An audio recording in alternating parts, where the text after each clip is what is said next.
आज हम एक ऐसे टॉपिक पर बात करने वाले हैं जो इंडिया के लिए बहुत ही इंपॉर्टेंट और चैलेंजिंग है। पाकिस्तान का इस्लामिक नाटो बनने का इरादा।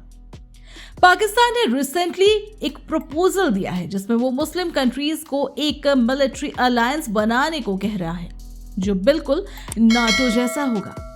इस अलायंस का मकसद अपने आप को दुनिया के दूसरे पावर ब्लॉक से बचाना और एक साथ मिलकर अपनी कॉमन सिक्योरिटी चैलेंजेस, खासकर इजराइल और उसके अलायंस के खिलाफ लड़ना। लेकिन ये मूव इंडिया पर कैसा असर देगा? इंडिया को किस तरह के नए थ्रेट्स और डिप्लोमेटिक चैलेंजेस फेस करने पड़ सकते हैं? आइए डिटेल में समझ।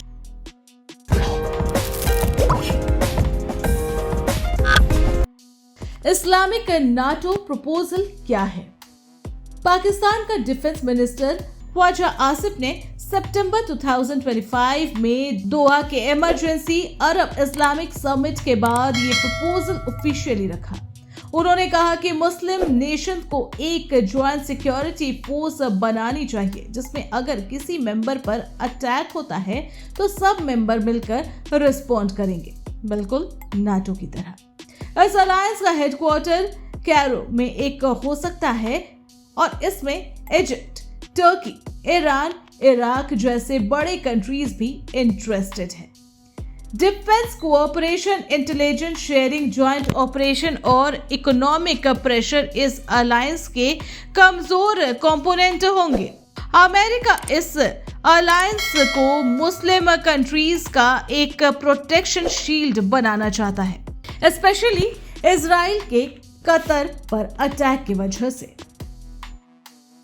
पाकिस्तान का स्ट्रेटेजिक इंटरेस्ट। ये प्रपोजल सिर्फ एक सिंबॉलिक यूनिटी नहीं बल्कि पाकिस्तान अपने जियोपॉलिटिकल एम्बिशंस को एक्सपेंड करना चाहता है। इस्लामाबाद लंबे वक्त से कश्मीर को इंटरनेशनल लेवल पर हाईलाइट कर रहा है और अगर पाकिस्तान का ये प्लान सक्सेस हुआ तो ये अलायंस उसे मल्टीलैटरल डिप्लोमेटिक और मिलिट्री सपोर्ट प्रोवाइड कर सकता है। टर्की का इन्वॉल्वमेंट भी पाकिस्तान के लिए बड़ा फायदा है क्योंकि टर्की नाटो का मेंबर है और रीजनल कॉन्फ्लिक्ट में पाकिस्तान का साथ दे रहा है। साथ ही पाकिस्तान को स्पेशली अपनी मिलिट्री और लॉजिस्टिक सपोर्ट मिल सकती है इस अलायंस के जरिए जो फ्यूचर में साउथ एशिया के सिक्योरिटी सिनेरियो को बदल सकता है। इंडिया के लिए चैलेंजेस। अगर ये इस्लामिक नाटो फॉर्मली बन जाता है तो इंडिया को कई सारे नए चैलेंजेस का सामना करना पड़ेगा। सबसे पहले तो पाकिस्तान के लिए एक स्ट्रॉन्ग इंटरनेशनल प्लेटफॉर्म तैयार हो जाएगा जहां वो अपनी एंटी इंडिया नैरेटिव को और बढ़ा सकता है जो कश्मीर को लेकर टेंस सिचुएशन को और एस्केलेट करेगा। इस अलायंस में टर्की के होने से इंडिया पे साइकोलॉजिकल और डिप्लोमेटिक प्रेशर बढ़ सकता है।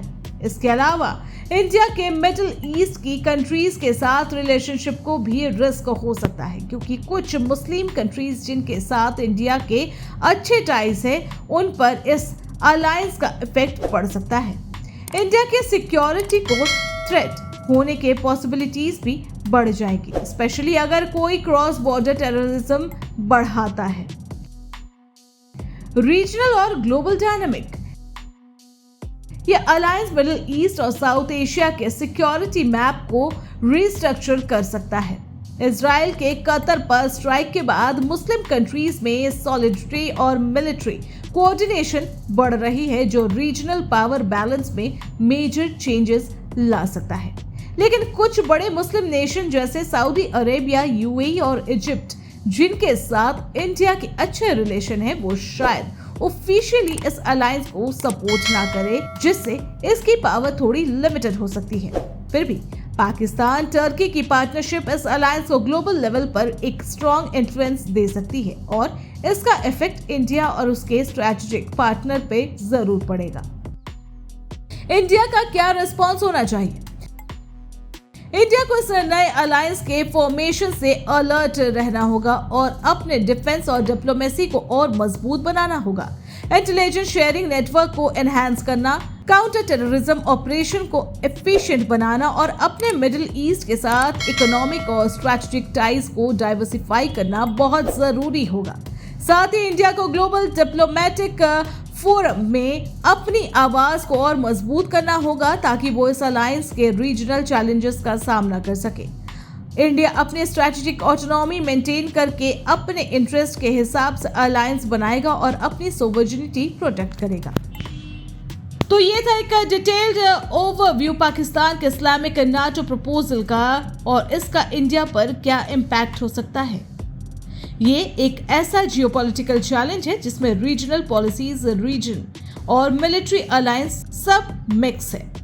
इंडिया के लिए जरूरी है कि वो इस इवॉल्विंग सिचुएशन को ध्यान से समझे और अपनी फॉरेन पॉलिसी और सिक्योरिटी स्ट्रेटजीज को अकॉर्डिंगली तैयार करे। बाकी आपका क्या कहना है हमें कमेंट में जरूर बताएं और वीडियो इन्फॉर्मेटिव लगी हो तो लाइक, शेयर और सब्सक्राइब करना ना भूलें। Thanks for watching.